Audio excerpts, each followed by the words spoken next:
She called it a once-in-a-lifetime event. I called it Tuesday. The email came at 2:17 a.m. No greeting, no warmth. Just a glittering list of her Paris wedding plans and a single line at the bottom. If you want to be part of it, you can watch through the Google Earth window. LOL. I stared at it for a full minute, not because I didn't understand, but because I finally did. Before the fall. There was a time when Emily would run to the door just to see me pull into the driveway. Her tiny hands would grab mine and she'd babble about her day as if every second apart was too long. Then came Mark, my ex-husband, and then Christine, the cool stepmom who handed her champagne at 16 and called it bonding. I was the one paying for private school, car insurance, and later, the Paris Wedding Fund. But somewhere along the way, I stopped being her home base and started being the backup option. The first crack. It wasn't the wedding that told me I'd been replaced. It was her 23rd birthday. She hugged me like a polite stranger. She posted a photo with Christine, captioned, "Thanks to the woman who's always been there for me." No mention of me. But I didn't cry. I learned long ago that tears only feed certain people. The email that changed everything. When the wedding email came, I saw what it really was. Not just exclusion, but humiliation. A public demotion of my role in her life, served with a sarcastic LOL. So I typed a short reply. Sure, enjoy your big day. And I meant it, just not in the way she thought. The plan.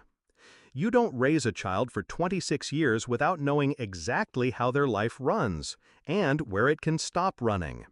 I had co-signed the Paris venue deposit. I held the joint account where the final payment would come from. I had all the vendor contacts, because 3 months ago, she'd begged me to just help with the boring paperwork. She forgot who she was dealing with. Step 1. Silence. I stopped answering her calls. I let her think she'd won. The less I reacted, the more careless she became. Emails about menu castings and dress fittings still came my way. She didn't realize every update was ammunition.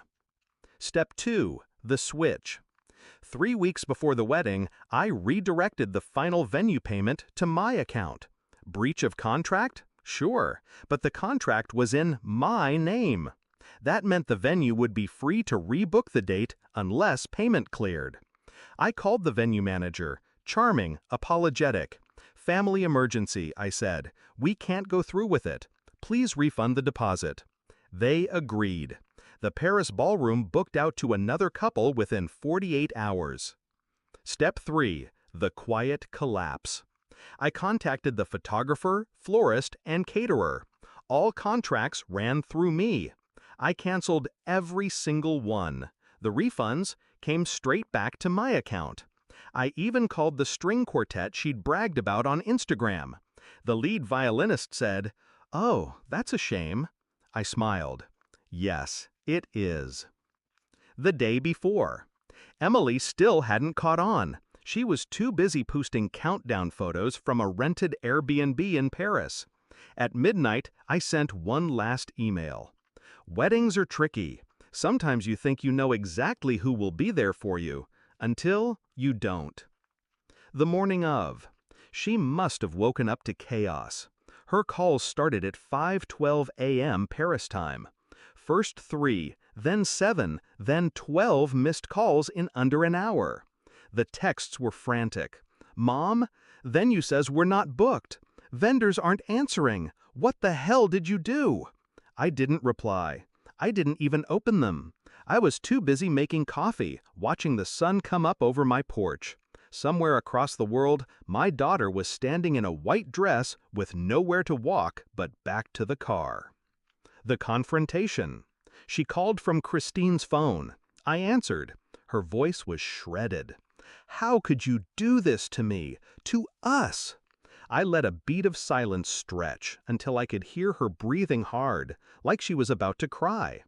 "I didn't do anything," I said. "I just stopped doing everything." You've ruined my life." "No," I said calmly. "I gave you a lesson you'll never forget. You don't humiliate the person holding the floor beneath your feet." Christine tried to jump in, loud, indignant. I hung up. No mention. The aftermath.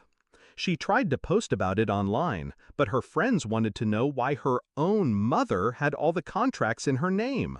Why she'd invite Christine but not me. Why she'd publicly mocked me and still expected my money. The comments turned. The sympathy dried up.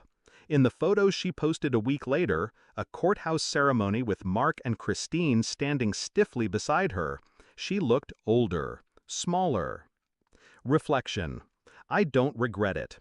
Not the money, not the silence, not the fact that she'll